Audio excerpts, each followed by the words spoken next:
একটা দেশ কতদিন আইন, সরকার আর নিরাপত্তা ছাড়া টিকে থাকতে পারে? বাংলাদেশে আজ যা হচ্ছে সেটাকে আর অস্থিরতা বলা যাবে না। এটা এখন নৈরাজ্যের প্যাটার্ন। আজ আমি আপনাদের একটা আনকমফোর্টেবল ট্রুথ দেখাতে যাচ্ছি, যেটা শুনতে ভালো লাগবে না, কিন্তু না দেখলে বাংলাদেশকে বোঝা যাবে না। আজকের এই প্রতিবেদনে আমরা দেখব এই সহিংসতা কি সত্যিই নিয়ন্ত্রণের বাইরে, নাকি ইচ্ছাকৃতভাবে আগুন লাগানো হচ্ছে। শেখ হাসিনা কেন বলছেন বোতল থেকে জিন বেরিয়ে গেছে?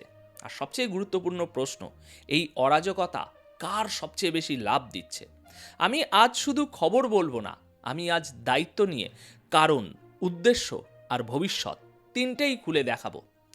দেখুন, বাংলাদেশে নৈরাজ্য যেন কমার কোনো নামই নিচ্ছে না। উসমান হাদি, যাকে চিকিৎসার জন্য সিঙ্গাপুরে পাঠানো হয়েছিল, কিন্তু তিনি মারা যান। এরপর বাংলাদেশে আগুন জ্বালিয়ে দেওয়া হয়েছিল। এখন আরেকজন ব্যক্তির মাথায় গুলি করা হয়েছে। হতে পারে এবারও ওরা বলবে যে ভারতই এসব করিয়েছে। চলুন দেখা যাক বাংলাদেশে আসলে কি হচ্ছে। দর্শক, এবার কিছু রিপোর্ট দেখুন যা আমরা ইন্ডিয়া টুডে থেকে নিয়েছি। মূলত শেখ হাসিনার কিছু খুব ইন্টারেস্টিং এবং শক্তপোক্ত বয়ান সামনে এসেছে। তিনি বলেছেন, দেখুন, মূলত যা হয়েছে বা যা হচ্ছে তা হলো আপনি একটি জানোয়ারকে খোলা ছেড়ে দিয়েছেন। তার বক্তব্য হলো, মোহাম্মদ ইউনুস নিজে এসব করেছেন, কিন্তু এখন পরিস্থিতি তার নিজেরও নিয়ন্ত্রণের বাইরে। শুরুতে ক্ষমতার লোভে তিনি এসব করেছিলেন বা অন্য কোনো কারণ ছিল, কিন্তু আজকের দিনে ইউনুস ক্ষমতাহীন। শেখ হাসিনা বলছেন ইউনুসের নিজের কোনো ক্ষমতা নেই, তিনি মানুষকে উস্কে দিচ্ছেন, কিন্তু এদের তিনি আর নিয়ন্ত্রণ করতে পারছেন না। সেই যে কথায় বলে না, বোতল থেকে জিন বেরিয়ে গেছে, এখন সেই শক্তিগুলো বাইরে বেরিয়ে পড়েছে এবং ইউনুস তাদের আটকাতে পারছে না। দর্শক, ভারতের এএনআইকে দেওয়া একটি ইমেল সাক্ষাৎকারে হাসিনা বলেছেন যে ছাত্রনেতা শরীফ উসমান হাদির হত্যাকাণ্ড এবং তারপর যে অস্থিরতা তৈরি হয়েছে তা এই অন্তর্বর্তীকালীন সরকারের অধীনে চলতে থাকা এই অরাজকতাকেই প্রকাশ করে। তিনি দাবি করেছেন 5ই আগস্ট 2024-এর পর, যখন তার সরকারের পতন হয় এবং তিনি ভারতে চলে আসেন, তারপর থেকে পরিস্থিতি আরও খারাপ হয়েছে এবং এটা 100 টাকা সত্যি কথা। এরপর থেকে বাংলাদেশের যেন 12টা বেজে গেছে। মানুষ রাস্তায় ঘুরছে, মব বা উন্মত্ত জনতা ঘুরে বেড়াচ্ছে, কেউ পার্লামেন্টের ভিতরে ভাঙচুর করে আসছে, কেউ খবরের কাগজের অফিসে আগুন দিচ্ছে, মানুষ সমেত। দুনিয়ার সমস্ত উল্টোপাল্টা কাজ এখন বাংলাদেশে হচ্ছে। একসময় যে বাংলাদেশ বিশ্বের অন্যতম শীর্ষ বস্ত্র উৎপাদনকারী এবং রপ্তানিকারক দেশ হিসাবে পরিচিত ছিল, আমার মনে হয় বাংলাদেশের সেই টেক্সটাইল শিল্প এখন অবাধ পতনের মুখে। যেন কোনো ব্রেক নেই, 100 স্পিডে ঢাল বেয়ে নিচে পড়েই যাচ্ছে। দেশের সমস্ত কলকারখানা, ব্যবসা বাণিজ্য সব পড়ে যাচ্ছে, কেউ থামানোর নেই।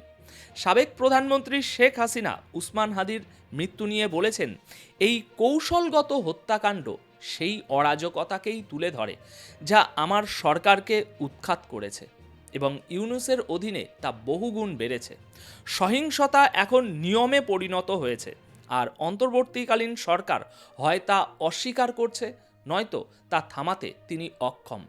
এই ধরনের ঘটনা শুধু বাংলাদেশকেই ভিতর থেকে অস্থিতিশীল করছে না, বরং আমাদের প্রতিবেশীদের সাথে সম্পর্কও নষ্ট করছে, যারা সঙ্গত কারণেই চিন্তিত। ভারত এই বিশৃঙ্খলা, সংখ্যালঘুদের উপর নির্যাতন এবং আমরা যা কিছু একসাথে গড়ে তুলেছিলাম তার ধ্বংস দেখছে। যখন আপনি নিজের সীমানার মধ্যে ন্যূনতম শৃঙ্খলা বজায় রাখতে পারেন না, তখন আন্তর্জাতিক মঞ্চে আপনার গ্রহণযোগ্যতা ধসে পড়ে। এটাই ইউনুসের বাংলাদেশের বাস্তবতা। আচ্ছা, তিনি ইউনুসকে একেবারে তুলোধনা করে ছেড়েছেন, আরও বলেছেন ইউনুসের কারণেই এইসব হচ্ছে, সেখানে অরাজকতা ছড়াচ্ছে, অপরাধ বাড়ছে, আইন শৃঙ্খলার অবনতি হচ্ছে এবং ভারত এসব দেখছে। আর ভারতকে যদি এসব নিয়ে চিন্তা করতে হয়, তবে ভারত ভুল কিছু করছে না। আপনার বর্ডারের আশেপাশে যদি ঝামেলা, এত অপরাধ আর অরাজকতা থাকে এবং আপনি কিছুই করতে যদি না পারেন, তবে যে কোনো প্রতিবেশীরই চিন্তা হবে। তবে দর্শক, আমি দুটো জায়গায় এখানে শেখ হাসিনার সাথে দ্বিমত পোষণ করি। শেখ হাসিনা বলছেন ইউনুসের সাধ্য নেই, তার নিয়ন্ত্রণের বাইরে, কিন্তু আমার মনে হয় ইউনূস নিজেই এসব করাচ্ছেন। ঠিক আছে, দেখুন, ইউনূস জামাতে ইসলামী এবং চরমপন্থী গোষ্ঠীগুলোর সাথে মিলে বাংলাদেশের ভিতরে এই ঝামেলাগুলো করাচ্ছেন। তিনি ভিকটিম বা শিকার নন, তিনি অপরাধী। আমি এখানে অবশ্যই বলতে চাই, মোহাম্মদ ইউনূস আপ্রাণ চেষ্টা করে যাচ্ছেন যাতে বাংলাদেশে আগুন জ্বলে। দর্শক, এই স্টেটমেন্টটা নোট করবেন। তিনি জান প্রাণ দিয়ে চেষ্টা করছেন যাতে আগুন লাগে, মানুষ যাতে বলে না না স্যার অনেক হয়েছে, এখন তো আর নির্বাচন সম্ভবই নয়, নির্বাচন পিছিয়ে দিন এবং ইউনূস সাহেব আপনিই ক্ষমতায় থাকুন। 2026 তো প্রায় এসেই গেল, এখন 2027 গিয়ে দেখা যাবে। আমি আপনাকে হলপ করে বলছি উনি এটাই চাইছেন। শেখ হাসিনা আরও বলেছেন, ইউনূস এদের ক্ষমতার জায়গায় বসিয়েছে এবং দাগী সন্ত্রাসীদের জেল থেকে ছেড়ে দিয়েছে।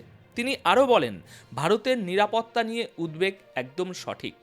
দুঃখের সাথে বলতে হচ্ছে, একটা দায়িত্বশীল সরকার কূটনৈতিক মিশন রক্ষা করে এবং যারা হুমকি দেয় তাদের বিচার করে। তার বদলে ইউনূস গুন্ডাদের দায় মুক্তি দিচ্ছে এবং তাদের যোদ্ধা বলছে। দেখুন, আমি বলছি না যে শেখ হাসিনাই ক্ষমতায় আসুক, অন্য কেউ আসুক, কিন্তু যদি গণতান্ত্রিক প্রক্রিয়ায় কেউ আসে তবে এইসব ড্রামা বন্ধ হয়ে যাবে। কারণ গণতন্ত্রের নেতাকে জনগণের কাছে জবাবদিহি করতে হয়। তখন মানুষ জিজ্ঞাসা করবে, ভাই সাহেব 6 মাস তো হয়ে গেল, চাকরির কি হলো? আপনি একটা জিনিস লক্ষ্য করেছেন, এখন বাংলাদেশে কেউ চাকরির কথা বলছে না, কেউ রপ্তানির কথা বলছে না, কেউ বিদ্যুতের কথা বলছে না। কারণ অরাজকতা এত বেশি যে মানুষ নিজের যান বাঁচাতে ব্যস্ত। আরে ভাই, বিদ্যুৎ, জল, খাবার, বাচ্চাদের পড়াশোনা এসব তো পরের কথা। যদি আপনি সন্ধে বা রাতটাই ঠিকঠাক না দেখেন তাহলে কিসের পড়াশোনা আর কিসের চাকরি? বাংলাদেশে এখন সিভিল ওয়ার বা গৃহযুদ্ধের পরিস্থিতি রাস্তায় চলে এসেছে। হাসিনা আরও বলেছেন, বাংলাদেশের পররাষ্ট্রনীতি পরিবর্তন করার কোনো ম্যান্ডেট বা অধিকার ইউনূসের নেই। এটা খুব গুরুত্বপূর্ণ কথা। তিনি বলছেন, ইউনূসকে এই অধিকার কে দিয়েছে? আমিও তো একই কথা বলে আসছি, এই লোকটাকে চেয়ারে বসালো কে? কেউ যখন জিজ্ঞাসা করে তিনি বলেন, ছাত্ররা বসিয়েছে। আরে ভাই, ছাত্রদের বলুন ক্লাসে গিয়ে পড়াশোনা করতে, ডাক্তার, ইঞ্জিনিয়ার, সায়েন্টিস্ট হতে। ছাত্ররা রাস্তায় কি করছে? ইউনূস বলেন, ছাত্ররা তাকে বানিয়েছে। শেখ হাসিনা প্রশ্ন তুলেছেন, কার ভোটে জিতে তিনি চেয়ারে বসেছেন যে বাংলাদেশের পররাষ্ট্রনীতি ঠিক করছেন? তিনি নির্বাচিত নন, তাই প্রজন্মের পর প্রজন্ম প্রভাব ফেলতে পারে এমন কৌশলগত সিদ্ধান্ত নেওয়ার অধিকার তার নেই। আচ্ছা, এবার আসি দীপু চন্দ্র দাসের কথায়। বাংলাদেশি হিন্দু যাকে মারার পর জ্বালিয়ে দেওয়া হয়েছে। এখন বলা হচ্ছে কোনো ব্লাসফেমি বা ধর্ম অবমাননার প্রমাণ পাওয়া যায়নি। ভারত এখানে স্ট্রং কনসার্ন বা তীব্র উদ্বেগ প্রকাশ করেছে। আমার তো এই স্ট্রং কনসার্ন শুনেই মেজাজ খারাপ হয়ে যাচ্ছে। আরে ভাই, ধরুন এদের, কড়া ধমক দিন। এই তীব্র উদ্বেগ, কড়া নিন্দা এসব জিলিপিতে আর কাজ হবে না। কারণ 2 টাকারও যায় আসে না আপনার এই সব উদ্বেগে। ওদের গায়ে তখনই লাগবে যখন ধরে ওদের উচিত শিক্ষা দেবেন, নইলে এরা মাথায় উঠে নাচবে। ভারতের পররাষ্ট্র মন্ত্রণালয়ের কাছে আমার একটাই অভিযোগ, দয়া করে শক্ত অবস্থান নিন। এই নিন্দা টিন্দা করে কিছু হবে না, এগুলো ভদ্রলোকের ভাষা, এরা এসব বোঝে না। আপনি এদের নিন্দা করবেন না, এদের কন্ডেম করে দিন, মানে শাস্তি দিন, তবেই এদের মাথায় ঢুকবে। দর্শক, এখন ভিডিওর একদম শেষে এসে যদি আমরা ঠান্ডা মাথায় পুরো ছবিটা দেখি তাহলে একটা জিনিস অস্বীকার করার আর উপায় থাকে না। বাংলাদেশের সমস্যা শুধু আইন শৃঙ্খলার না, এটা ক্ষমতার বৈধতার সংকট, যেখানে সরকার নির্বাচিত না, জনগণের কাছে জবাবদিহি নেই, আর রাস্তায় আগুনই হয়ে উঠেছে রাজনৈতিক অস্ত্র। শেখ হাসিনা বলছেন, ইউনূস পরিস্থিতি নিয়ন্ত্রণ করতে পারছে না। আমি এখানেই ভিন্ন কথা বলছি। আমার বিশ্লেষণ অনুযায়ী এই অরাজকতা দুর্ঘটনা নয়, এটা কৌশল। কারণ ভয় থাকলে নির্বাচন পেছায়, অরাজকতা থাকলে ক্ষমতা আঁকড়ে থাকা যায়। আর যখন মানুষ সন্ধে পর্যন্ত বেঁচে থাকবে কিনা সেটাই জানে না, তখন সে চাকরি, রপ্তানি, বিদ্যুৎ বা গণতন্ত্রের প্রশ্ন করে না। এই জায়গাটাই সবচেয়ে বেশি বিপজ্জনক। আর ভারত ভারতের উদ্বেগ অমূলক নয়, কিন্তু শুধু তীব্র নিন্দা দিয়ে এই বাস্তবতায় কিছুই বদলানো যাবে না, এটাও সত্য। আমি আজ কোনো দল বা ব্যক্তিকে ক্ষমতায় বসানোর কথা বলছি না, আমি শুধু একটা কথাই বলছি, গণতন্ত্র ছাড়া অরাজকতার কোনো ব্রেক নেই। আর ইতিহাস বলে, যে দেশ এই ব্রেকটা সময় মতো টানে না, সে দেশকে আগুন নিজেই গিলে ফেলে। এখন দর্শক, শেষ করার আগে আপনারা কি মনে করেন, এই অরাজকতা কি সত্যিই নিয়ন্ত্রণের বাইরে, নাকি এর পিছনে খুব ঠান্ডা মাথার একটা হিসাব চলছে? কমেন্টে আপনাদের মন্তব্য জানাবেন। ভালো থাকবেন, সুস্থ থাকবেন, নিরাপদে থাকবেন, সচেতন থাকবেন। ধন্যবাদ আপনাদের সকলকে।